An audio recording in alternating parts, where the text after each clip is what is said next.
ঈদ মুবারক। স্ত্রী সন্তান ছেড়ে এই দূর দেশে ঈদ করতে কারই বা ভালো লাগে? তবু শুধুমাত্র তাদের ভবিষ্যতের কথা চিন্তা করে ঈদের মধ্যেই হয়তো কাজে ব্যস্ত থাকবেন হাজারো প্রবাসী। তবে তাদের বুকের মধ্যে সন্তানের প্রতি যে ভালোবাসা তা প্রকাশ করতে অনেকেরই চোখ ছলছল করে ওঠে। হ্যাঁ সামির, আবু তুমি তো আজকে মাদ্রাসা থেকে বাড়িতে আসছো না? হ্যাঁ, তোমার জন্য তোমার অনেক মিস করি বাবা। যাক, ভালো থাকো, সুন্দর মতন ঈদ করো। মা সামিয়া, হ্যাঁ আব্বু দেখো একটা এই অনুষ্ঠান প্রোগ্রামে তো কথা বলতে আছি। আচ্ছা তুমি ভালো থাকো মা। হ্যাঁ, চোখ ভরা স্বপ্ন নিয়ে অনেকে পাড়ি জমান সৌদি আরবে। তবে সঠিক তথ্য, ভিসা আর কাজ না থাকলে পড়তে হয় মহাবিপদে।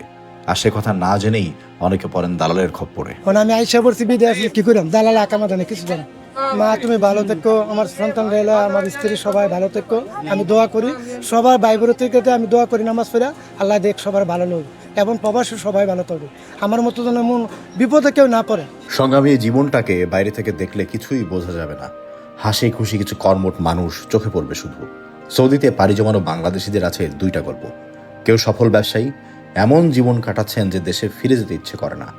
আবার কেউ এমন সমস্যায় আছেন যে কিছু করে নিজে খেয়ে বেঁচে থাকাই এখানে কষ্ট। আসসালামু আলাইকুম, আশা করছি সবাই অনেক ভালো আছেন। এই মুহূর্তে আমি আছি জেদ্দায়। আমরা আজকে খুবই বিশেষ একটা জায়গায় যাচ্ছি, স্পেশালি সৌদি আরবে। এই জায়গাটার মাহাত্ম্য আমার কাছে অনেক বেশি। কেন, সেখানে গেলে আপনারা বুঝতে পারবেন। এর জন্য আমাদেরকে যেতে হবে হালেকা মার্কেট। তো আমরা এখন একটা ট্যাক্সির জন্য দাঁড়িয়ে আছি। বাংলাদেশি কোনো ট্যাক্সি ড্রাইভার ভাই পেয়ে গেলে তো আরো ভালো হয়। দেখা যাক কাকে পাই আমরা। জেদ্দা লোহিত সাগরের তীরে অবস্থিত সৌদি আরবের দ্বিতীয় বৃহত্তম শহর এবং প্রধান বাণিজ্যিক কেন্দ্র, যার ইতিহাস ২৫০০ বছরেরও বেশি পুরনো। এটি মূলত মক্কা ও মদিনায় আগত হজ ওমরা যাত্রীদের প্রধান প্রবেশদ্বার হিসেবে পরিচিত। আরবি জিদ্দা শব্দের অর্থ দাদিমা। ঐতিহাসিক ও স্থানীয় বিশ্বাস অনুযায়ী মানব জাতির আদি মাতা হজরত হাওয়া আলাইহিসসালামকে এই শহরে সমাহিত করা হয় এবং তার নামানুসারে শহরটির নামকরণ করা হয়েছে।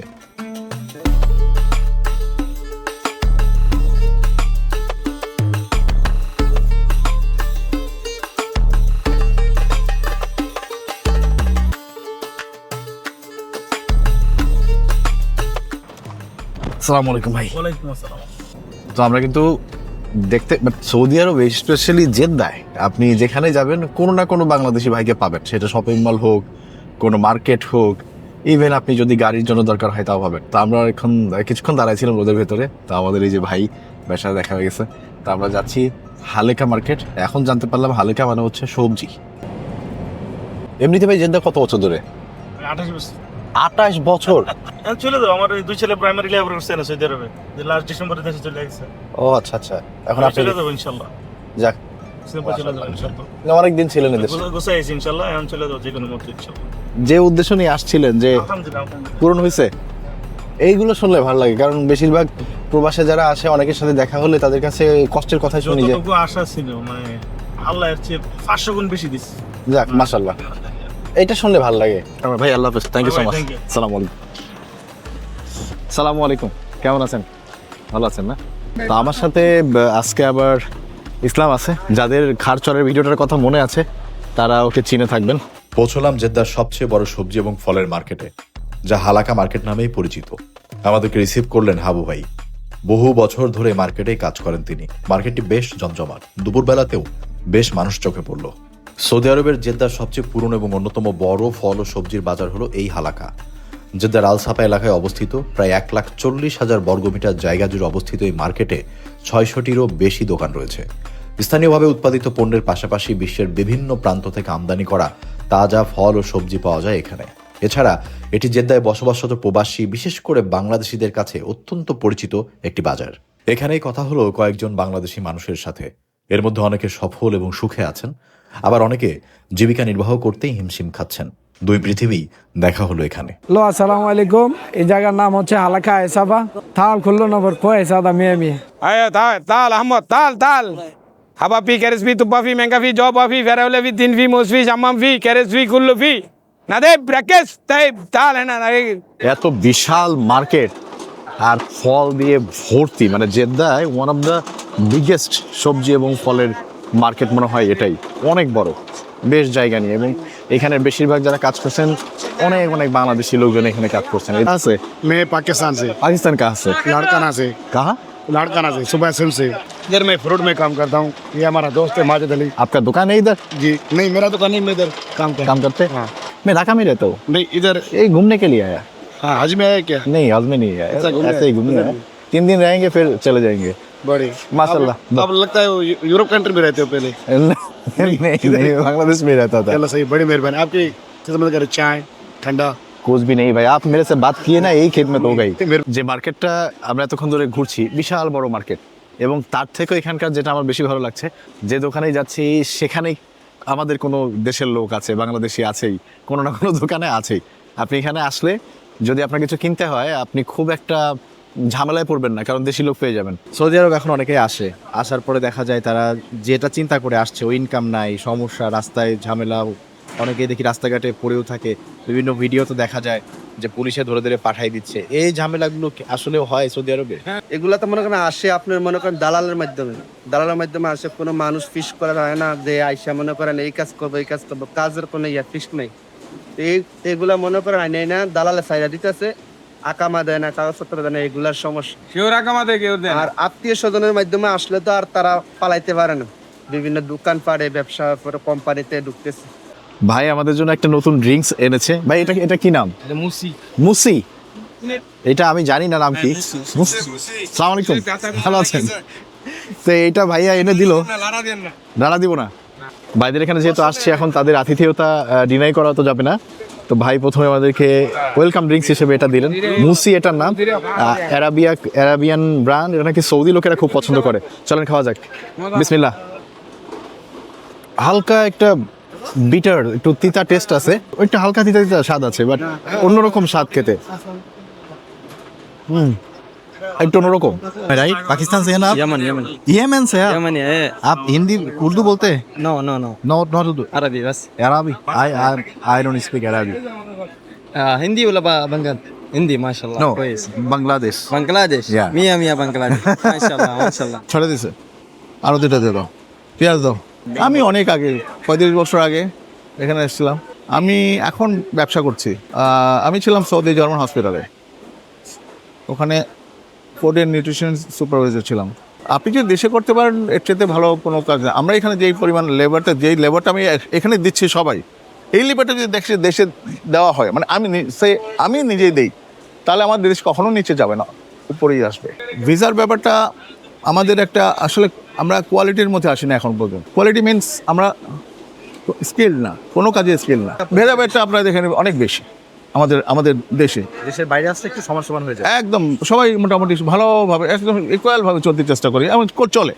এই বাজারটা পরিপূর্ণ সবজি এবং বিভিন্ন ফল দিয়ে। তার থেকেও বড় ভালো লাগার ব্যাপার হচ্ছে এই বাজারে বেশিরভাগ মানুষ আমাদের দেশের। আমার পাশে যে ভাই দাঁড়িয়ে, উনি বাংলাদেশে, ওনার আত্মীয় স্বজন অনেকে এখানে আছে, আরও অন্য জায়গার লোকজন আছে, এবং সবাই এখানে ব্যবসা করছে। কিন্তু সবার মুখ থেকে একটা জিনিসই শুনতে পাচ্ছি, যে আগে যে ব্যবসার আমেজটা ছিল সৌদি আরবে, বর্তমানে ব্যবসাটা ওই লেভেলে আর নাই।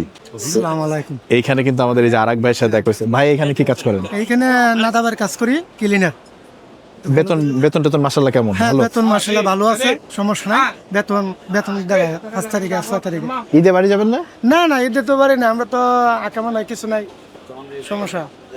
দালাল আইনা ভাড়া দিছে, পাঠানোর পরে আর কোনো আকামা দেয় না। ঝামেলা হয় না এতে? এমনি ঝামেলা পুলিশে দলে নিয়ে যাবো, জাল কাটাবে। তাহলে তো আপনাদের একটা রিস্ক আছে। হ্যাঁ, একটা লিক্স মনে করেন, পুজো উঠাইতেছি না, 18 মাস হয়েছে মাত্র। দালালা 3 মাসে সবর বিষয় দেন, আমরা সবর বিষয় না সফর ভিসা মানে হচ্ছে টুরিস্ট ভিসা। হ্যাঁ, এটা কিন্তু ওই যে প্রফেশনাল কাজের ভিসা না, ওটা ওনাদেরকে মিথ্যা বলে আর কি। ওই টুরিস্ট ভিসা 5 লাখ টাকা নিছে। হ্যাঁ, 5 লাখ। টুরিস্ট ভিসার দাম হচ্ছে 5,000 টাকা। 5 লাখ নিছে। আমি মার্কেট অফিস কিনে মধ্যে আকামা দিব, এটিএমের কার্ড দিব, কিছু দেন আমার, কিছু দেন আমার আকামা নাই কিছু। গ্রামের বাড়ি থেকে গেছে আমাদের গ্রামের মধ্যে, আমাদের মা, আমি আসার পরে মারা গেছে, বাপটা মারা গেছে আগে, আমার বোনটাও মারা গেছে আসার পরে।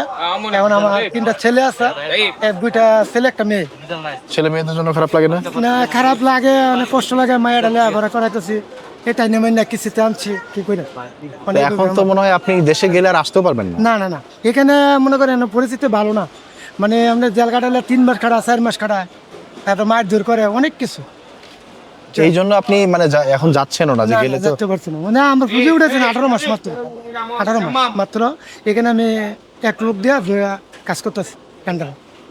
তার মানে এখন ওই দেশ থেকে এত কষ্ট করে আসছে, এরকম একটা ধোঁকা খেয়ে আসছে, তো ওই টাকা যদি এখন না উঠাতে পারে দেশে গেলে তো তখন আবার অচল হয়ে পড়বে হ্যাঁ, এই অচল। ভয়ে। আমি সুদে এই বয়ে আমি যাইতে পারতেছি না। মানে আমি সুদের টাকা আনছি, সব সুদের টাকা আনছি দেখে আজকে আমি বাড়ি ছাড়া যাচ্ছে না। তাহলে আমি যাচ্ছি আমরা, বুঝছেন? তাহলে আপনি- সুদে টাকা, হ্যাঁ, সুদের টাকা। এগুলো শোধ মানে তো হয় না, ব্যাংকের শোধ না, তো না, যে মাত্র 18 মাস মাত্র। 18 মাস। তারপরে উনি যে কাজ করছেন ওই কাজে তো বেতনও অনেক বেশি না, না, মোটামুটি চলার মতো। চলার মতন, মানে 1200 টাকা বেতন দেয়। 1200 টাকা মানে বাংলাদেশি টাকায় 40,000-এর কাছাকাছি। তারপরে এনে নিজে খানা, এরপরে সব পকেট খরচ যা লাগে। আমি দোয়া করি আমার মায়ের, আমার ছেলে সন্তান ভালো থাকুক, আল্লাহ দেখ। আমি দোয়া করি, কারণ আমার মা নাই, বোন নাই, বাপ নাই, কিছু নাই। এবং আমার ভাইও একটা মানে অসল, মানে চলতে পারে না, এমন একটা পরিস্থিতি, বিপদের মেরে, বুঝছেন? মানে আমি আইসা পড়ছি বিদেশ, কি করিলাম, দালাল আকামা জানে কিছু। ঈদ মোবারক, মা তুমি ভালো থেকো, আমার সন্তান রইলো, আমার স্ত্রী সবাই ভালো থেকো। আমি দোয়া করি সবার ভাই বোন থেকে, আমি দোয়া করি নামাজ পড়া, আল্লাহ দেখ সবার ভালো লোক, এবং প্রবাসী সবাই ভালো থাকবে। আমার মতো যেন এমন বিপদে কেউ না পড়ে। না, মেয়ের সাথে কষ্ট না, মেয়ে বলে আব্বা এবারো জেল কাটতে এবারো, তা আমি তো 5 লাখ টাকা লিয়েছি, আমি কেমনে দাম?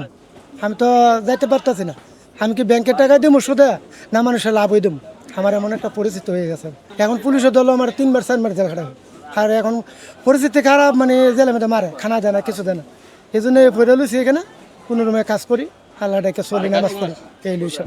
ওনার যে পরিস্থিতি, যদি আমি জানি না আমার ভিডিও কে কে দেখেন বা না দেখেন, বাট যদি সৌদি আরবে বা আমাদের দেশে এমন কেউ থেকে থাকেন যে ওনাকে একটু এই ব্যাপারটা সমাধান করতে পারেন, তাহলে ওনার অনেক বড় উপকার হয়। এইভাবে উনি যে পরিশ্রমটা করছে তার ন্যায্য দাম তো পাচ্ছেই না, আর ওনার দেশে একের পর এক ঝামেলা হচ্ছে। যদি পারেন ওনার এই ঝামেলাটাকে মিটাতে বা একটা ভালো কাজের ব্যবস্থা করে দিতে, ওনার দিকে একটু দেখেন প্লিজ।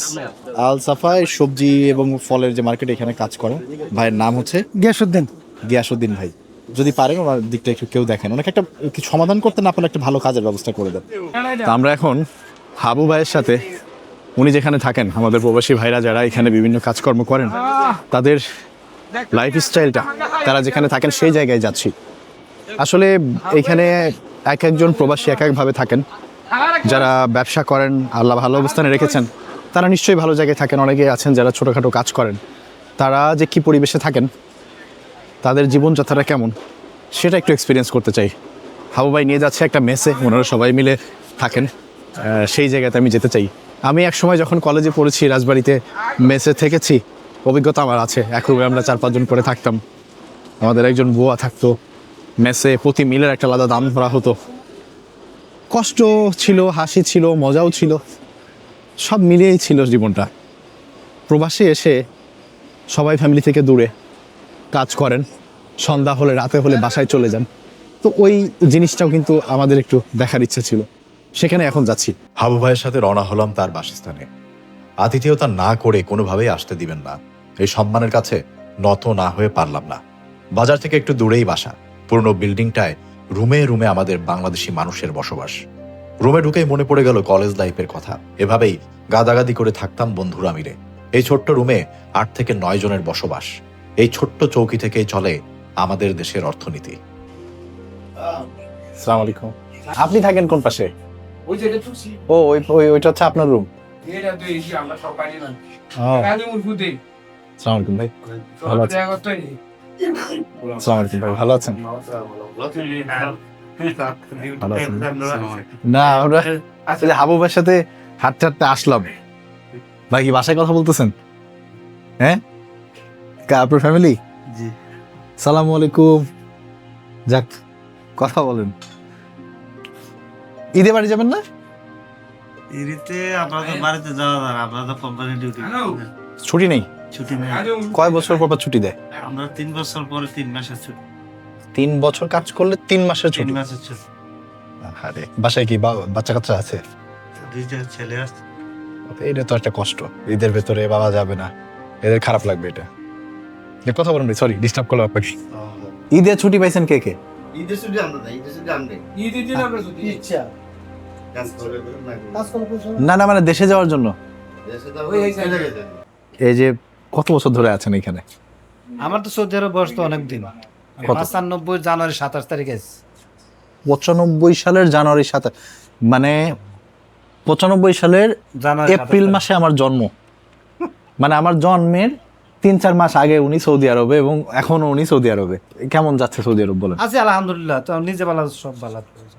এই যে আশা নিয়ে আসছিলেন যে সৌদি আরব গেলে আল্লাহ এইটা অনেক আশা করে, অনেকের ফলে না। তো আলহামদুলিল্লাহ যেরকম আছে আলহামদুলিল্লাহ, কোনো এই দিকে এই দিকে কোনো সমস্যা নেই, আছে আলহামদুলিল্লাহ ভালো আছে।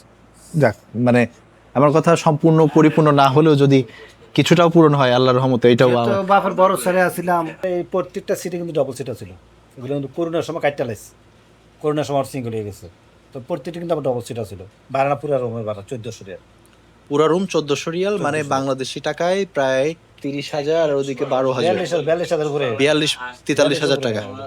তো এইটা আপনারা সবাই মিলে ভাগ করে দেন সবাই? 6-7 জন আছে। মাসে খরচ কেমন হয়? খরচ এটা তো নিজে পকেট খরচ ছাড়া খানা আর রুম ভাড়া প্রায় 600-650 টাকার মতো যাবে, শুধুমাত্র এখানে থাকা খাওয়া 600-650, নিজে পকেট খরচ ছাড়া। মানে ইনকাম যা করবেন তার থেকে 20-22,000 টাকা থাকা খাওয়ায় চলে যাবে, তারপর নিজের কিছু খরচ আছে। 30,000 টাকা মাসে নাই? পরিবার আছে। আপনার কয় ছেলে কয় মেয়ে? এক ছেলে এক মেয়ে। ওরা কি করে? ছেলেটা নাজিরাবাদ মাদ্রাসাত পড়ে, হাফিজি হচ্ছে, আর মেয়েটা বিয়ে দিয়েছে। ঈদে কি দিলেন ওদের? টাকা পয়সা দিয়ে দেয় আর কি, মানে এরা দ্বারা কিছু দিতে পারতাম না এখান থেকে। সামির, আবু তুমি তো আজকে মাদ্রাসা থেকে বাড়িতে আসছো না? হ্যাঁ, তোমার জন্য তোমার অনেক মিস করি বাবা। যাক ভালো থাকো, সুন্দর মতন ঈদ করো। মেয়েকে আর এখন তো মেয়ের সাথে কথা বললাম, আর মেয়ে মা সামিয়া, আব্বু দেখো একটা অনুষ্ঠান প্রোগ্রামে তো কথা বলতে আছি। আচ্ছা তুমি ভালো থাকো মা। হ্যাঁ, সামির আর সামিয়া আপনার বাবা, এই দেখেন আমরা আসছি, মনে হচ্ছে না যে উনি অপরিচিত, আমি একদম ওনার গায়ের সাথে ঘেঁষে বসে কথা বলতেছি। তো এ থেকে বোঝা যায় যে আপনার বাবা কতটা খোলা মনের মানুষ আর কত ভালো মানুষ। আর আপনাদের জন্যই উনি এখনও এই 31 বছর ওনার জীবনের এই বিদেশে কাটিয়ে দিলেন। তো উনি মনে প্রাণে এটাই চায় যে আপনারা ভালো এবং বড় মনের মানুষ হন, শিক্ষিত হন, আপনার মাকে ভালো মতো দেখে শুনে রাখেন, আপনার পরিবারের নাম আরও উজ্জ্বল করেন। যার কারণে কিন্তু ওনার এত পরিশ্রম, ওনার এত ত্যাগ স্বীকার। এবং আপনাদের কথা যখন বলছিলাম উনি হেসে দিচ্ছিলেন, আমি বাট ওনার চোখের দিকে তাকায় দেখছিলাম যে ওনার ভেতরে একটা হাহাকারের মতো অবস্থা, যে ঈদ যাচ্ছে, এতগুলো দিন এতবার যাচ্ছে, প্রতি বছরে আসতে যাচ্ছে, বাট উনি আপনাদের সাথে দেখা করতে পারছেন না। কেন পারছেন না? আপনাদের ভবিষ্যতের কথা চিন্তা করে। তা আপনারা ভালো থাকেন এবং আপনার বাবার মুখ উজ্জ্বল করেন, সেইভাবে চলাচল করেন। আসছি, সবার সাথে কথা বললাম, আমার খুব আনন্দ লাগছে। এইভাবে আমি একটা বিশাল সময়, প্রায় 3 বছর আমি এভাবে কলেজ লাইফে মেসে কাটিয়েছি। তারপর যখন আমি ঢাকায় চলে আসি, ঢাকাতে আমি যখন কাজ শুরু করি, ছোট্ট একটা শোরুমে জব করতাম আমি, সেলসম্যানের। তো যখন ওই শোরুমে জব করতাম, তখন শুক্রবারে ওই শোরুমের একটা অফিসের রুমে আমি একা থাকতাম। তখনও নিচে একটা ফ্লোর করে বেডিং করতাম, আর আমার একটা ইন্ডাকশন ছিল, সেটাতে আমি নিজে নিজে রান্না করতাম। এবং একবেলা রান্না করতাম, দুপুরের জন্য খাবার নিয়ে যেতাম, সকালে খেয়ে যেতাম। আবার বিকেলবেলা বের হয়ে শুক্রবার বাজার থেকে আমি ওই দিনের জন্য যতটুকু দরকার, 2টা আলু, একটা বেগুন, একটা মাছ বা একটু মাংস কিনে নিয়ে যেতাম এবং রাতে রান্না করে আবার খেয়ে ঘুমাতাম। তো এইভাবে আমার লাইফ সাইকেল চলেছে। তো এখানে এসে ওনাদের এই জিনিসগুলো দেখে আমার ওই সময়ের কথা মনে পড়ছে, আমি স্মৃতিচারণ করতে পারছি, মনে হচ্ছে ওইখানে ফিরে গিয়েছি। আর এখানে স্বভাবত একটু আগে ওনারা খাওয়া দাওয়া করেছেন, সেইগুলো এখনো আছে। আর আমাদের হাবু ভাই ওই যে আমাদের জন্য নিয়ে আসছে ফল কেটে, দেখেন আমাদের হাবু ভাই ভালোবেসে আমাদের জন্য যে ক্রানবেরি আছে, এটাতে ক্রানবেরি না, চেরি, এখানে চেরি আছে, আর এই যে মালটা একদম প্লেট ভর্তি করে কেটে নিয়ে আসছে। তো আমরা এখন ইনশাল্লাহ খাবো। হাজারবার নিষেধ করলাম যে কিছু লাগবে না, বাট এই হচ্ছে কুমিল্লাবাসীর একটা খাসিয়ত, তারা আপ্যায়ন করতে না পারলে তাদের মনের ভিতর যে উসখুস শুরু হবে, কোনোভাবেই থামাইতে পারবেন না। এই দেখেন আমাদের জন্য fried chicken plus French fry, ওদিকে আবার অ্যারাবিয়ান ব্রেডও আছে, সাথে আবার একটু ঠান্ডা খাওয়ার জন্য পেপসি, এখানে সস, এই এত কিছু নিয়ে আসছে। চিন্তা করা যায়, আল্লাহ কতগুলা। রাত গভীর হলে যখন বাংলাদেশের অনেক ঘরে আলো নিভে যায়, তখন পৃথিবীর কোনো এক প্রান্তে একজন মানুষ জেগে থাকে। তার নাম হয়তো কেউ জানে না, তার মুখটা কোনো পত্রিকার প্রথম পাতায় আসে না, তার ঘামের গন্ধ কোনো রাষ্ট্রীয় অনুষ্ঠানের মঞ্চে পৌঁছায় না। আমরা তাকে বলি প্রবাসী, আর একটু ভালোবেসে বলি রেমিটেন্স যোদ্ধা। কিন্তু এই যোদ্ধা শব্দটার ভেতরে কতটা ব্যথা আছে তাকে আমরা সত্যি বুঝি? একজন প্রবাসী যখন দেশ ছাড়ে, সে শুধু একটা বিমানে ওঠে না, সে রেখে যায় মায়ের কাপা হাত, বাবার নীরব মুখ, স্ত্রীর চাপা কান্না, সন্তানের ছোট্ট আঙুল, সে রেখে যায় নিজের উঠান, নিজের দেশের সকাল, নিজের দেশের মাটির গন্ধ। কখনো আগুনের মতো রোদে, কখনো বরফ ঠান্ডা বাতাসে, কখনো মানুষের অবহেলার ভেতর দিয়ে সে কাজ করে যায়। তার শরীর ক্লান্ত হয়, পা ব্যথা করে, হাত ফেটে যায়, তবু সে থামে না, কারণ মাসের শেষে দেশে টাকা পাঠাতে হবে। নিজে নতুন জামা না কিনলেও চলে, নিজে ভালো খাবার না খেলেও চলে, নিজে অসুস্থ হলেও ডাক্তার না দেখালেও চলে, কিন্তু দেশে মা, বোন, ভাই, স্ত্রী, সন্তানের কোনো কষ্ট হওয়া চলবে না। কখনো ফোনে মা জিজ্ঞেস করে, বাবা তুই ভালো আছিস তো? সে হাসি মুখে বলে, হ্যাঁ মা, খুব ভালো আছি। কিন্তু সেই কথার ওপারে লুকিয়ে থাকা ঘুমহীন রাত, বুকের ব্যথা আর একাকিত্বের দীর্ঘশ্বাস কেউ বোঝে না। সন্তান ভিডিও কলে বলে, আব্বু তুমি কবে আসবা? সে উত্তর দিতে পারে না, শুধু বলে খুব তাড়াতাড়ি। অথচ সে জানে সেই তাড়াতাড়ি কখনো কখনো কয়েক বছর হয়ে যাবে। এই যে ঈদ চলে আসছে, আপনার সবাই ছুটিতে যাচ্ছে, অনেকেই যাচ্ছে, আপনি যাবেন না? ভাই এই কথা না বললেই ভালো হয়, কিন্তু মনে মানুষ তো সবাই তো বুঝে যে আবেগ জিনিসটা কেমন, দেশের যাওয়ার ফিলিংসটাই অন্যরকম, এটা বলে বোঝানো যাবে না ভাই। এই মানুষগুলো দেশের অর্থনীতির চাকা সচল রাখে। তাদের পাঠানো টাকায় গ্রামে নতুন ঘর ওঠে, শহরে পড়াশোনা চলে, বাজারে ক্রয় ক্ষমতা বাড়ে, ব্যাংকে বৈদেশিক মুদ্রা জমে। কিন্তু যখন তারা দেশে ফিরে আসে, তখন কি আমরা তাদের সেই সম্মানটা দিই? বিমানবন্দরে কতজন প্রবাসী অপমানিত হন, কতজন হয়রানির শিকার হন, কতজন নিজের দেশে ফিরে নিজের দেশেই অপরিচিতের মতো আচরণ পান। একজন প্রবাসী যখন ঈদের দিন কাজ করে, তখন তার বুকের ভেতরটা দেখতে পেলে বোঝা যেত। যখন দেশের সবাই নতুন পোশাকে ছবি তোলে, সে হয়তো কাজের পোশাকে ঘাম মুছতে মুছতে ফোনের স্ক্রিনের দিকে তাকিয়ে থাকে। যখন বাড়িতে সেমাই রান্না হয়, সে হয়তো দূরের কোনো দোকান থেকে শুকনো রুটি কিনে খায়, কারণ তার ঈদের আনন্দ চলে গেছে মানি এক্সচেঞ্জের লাইনে দাঁড়িয়ে। দেশের জন্য এমন ত্যাগ যারা করে, তারা শুধু সহানুভূতি নয়, সম্মান পাওয়ার যোগ্য। প্রবাসীদের জন্য বিমানবন্দরে হাসি মুখ দরকার, সরকারি দপ্তরে সহজে সেবা দরকার, সমাজে মর্যাদা দরকার, আর পরিবার থেকে অনেক অনেক ভালোবাসা দরকার। আজ যদি কোনো প্রবাসী ভাই আমার এই কথা শোনেন, আমি শুধু বলতে চাই, আপনি একা নন। আপনার কষ্ট অদৃশ্য হলেও তা মূল্যহীন না। আপনার ঘাম শুকিয়ে যাবে, কিন্তু তার দাগ দেশের মাটিতে থেকে যাবে। আপনার চোখের পানি কেউ না দেখলেও আল্লাহ দেখেন, আপনার মা বোঝেন, আপনার দেশও একদিন বুঝবে। আপনি শুধু টাকা পাঠান না, আপনি আশা পাঠান, আপনি স্বপ্ন পাঠান, আপনি একটি পরিবারকে দাঁড় করিয়ে রাখেন, আপনি একটি দেশকে এগিয়ে নেন। আর আমাদের কাছে আপনার পরিচয় শুধু প্রবাসী নয়, আপনি সেই মানুষ যিনি নিজের ঘর ছেড়ে অন্যের দেশে দাঁড়িয়ে নিজের দেশকে বাঁচিয়ে রাখেন।